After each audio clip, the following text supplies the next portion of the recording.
according to the Interfax news agency. Russian invasion forces seized 2 minor settlements in southeastern Ukraine and the territory surrounding a nuclear power plant on Monday, but ran into stiff resistance elsewhere as Moscow's diplomatic and economic isolation grew. In the face of a torrent of Western-led retaliation for his war on Ukraine, Russian President Vladimir Putin put Russia's nuclear deterrent on full alert on Sunday.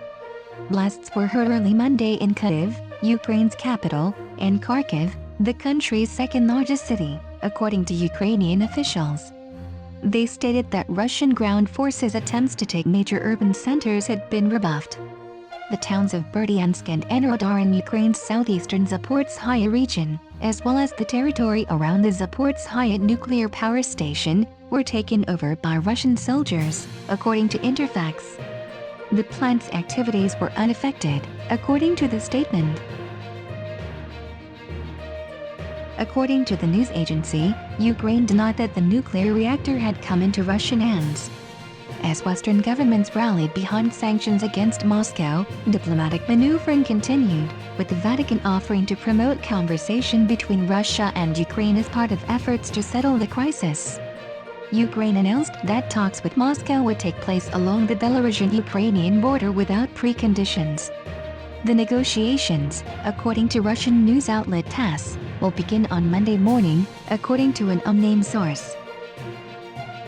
According to the White House, U.S. President Joe Biden will hold a conference call with allies and partners on Monday to arrange a coordinated response. Putin is escalating the conflict with dangerous language about Russia's nuclear posture, according to the U.S., amid signals that Russian forces are prepared to besiege major cities in the democratic country of 44 million people.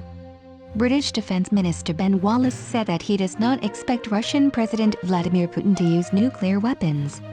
As missiles rain down, nearly 400,000 civilians, mainly women and children, have fled into neighboring countries, a UN relief agency said. A senior U.S. defense official said Russia had fired more than 350 missiles at Ukrainian targets since it launched the invasion last week, some hitting civilian infrastructure. It appears that they are adopting a siege mentality, which any student of military tactics and strategy will tell you. When you adopt siege tactics, it increases the likelihood of collateral damage, the official said, speaking on condition of anonymity.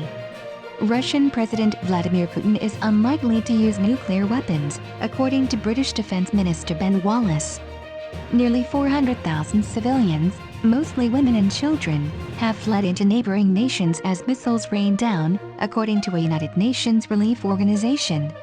Since last week's invasion, Russia had fired over 350 missiles against Ukrainian targets, some of which have impacted civilian facilities, according to a senior U.S. defense official. It appears that they are adopting a siege mentality, the official said on condition of anonymity. Any student of military tactics and strategy will tell you that adopting siege tactics increases the likelihood of collateral damage. According to a Downing Street official, Ukrainian President Volodymyr Zelensky warned British Prime Minister Boris Johnson over the phone on Sunday that the next 24 hours would be critical for Ukraine. So far, the Russian offensive has failed to score any significant victory. According to the source, Russia has not occupied any Ukrainian cities, does not control Ukraine's airspace, and its troops have kept around 30 kilometers, 19 miles, from Kyiv city center for a second day. Russia refers to its efforts in Ukraine as a special operation, claiming that they are not intended to take territory but rather to damage Ukraine's military capabilities and catch those it considers to be dangerous nationalists. The scope and coordination of Western-led political, geopolitical, economic, and corporate sanctions were unprecedented, and there were more assurances of military backing for Ukraine's seriously outgunned armed forces. After Western nations announced tough sanctions on Saturday, including the exclusion of some Russian banks from the SWIFT international payment system, the ruble dropped about 30% to an all-time low against the dollar. China's foreign ministry condemned the deployment of sanctions, stating it was against unilateral, illegitimate action. It said that all sides should remain calm and avoid escalation in response to Putin's directive to put its nuclear deterrence on high alert. Japan and South Korea have stated that they will join the action to prevent some banks from using SWIFT. South Korea, a major semiconductor supplier, stated that Japan said it was considering slapping penalties on some persons in Belarus, which served as a vital staging region for Russia's invasion. Belarus ratified a new constitution on Sunday, removing the country's non-nuclear status. The Parliament of the Baltic state of Latvia granted its permission to any citizen who wished to oppose Russian invaders in Ukraine. Several European subsidiaries of Sberbank Russia, which is majority owned by the Russian government, have failed or are about to fail as a result of the war in Ukraine's reputational cost, according to the European Central Bank.